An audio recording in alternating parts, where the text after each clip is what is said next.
आपल्याला सगळ्यात महत्त्वाचं जर प्रत्यंतर काही असेल तर मला या निमित्ताने सांगितलं पाहिजे की नुकतेच माझ्याकडे न्यू जर्सीचे गव्हर्नर आले होते आणि त्यावेळेस बोलताना त्यांनी एक गोष्ट सांगितली की आमच्याकडे एक चूक आम्ही केली।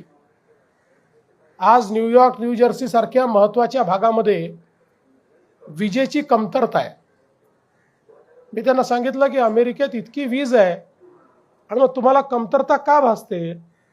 त्यावेळेस त्यांनी सांगितलं की आमच्याकडे स्टेट ग्रीड आहे, आमच्याकडे नॅशनल ग्रीड नाही।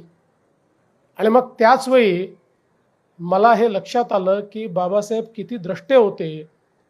वीज मंत्री म्हणून बाबासाहेबांनी ज्यावेळेस देशामध्ये पदभार स्वीकारला त्यावेळेस त्यांनी पहिला निर्णय घेतला की संपूर्ण भारतामध्ये एक राष्ट्रीय ग्रीड तयार करायची।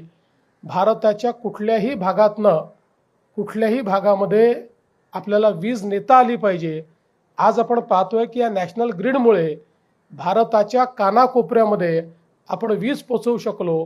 अमेरिकेसारख्या प्रगत राष्ट्राला जे लक्षात आलं नाही ते भारतरत्न डॉक्टर बाबासाहेब आंबेडकरांनी लक्षात घेऊन आज भारताला स्वयंपूर्णतेकडे नेण्याचा हा जो काही काम आणि हे कार्यक्रम त्यांनी जो या ठिकाणी आपल्याला दिला, खरोखर त्यातनं त्यांच्या व्यक्तिमत्वाचं आणि त्यांच्या दृष्टेपणाचं दर्शन आपल्याला होतं।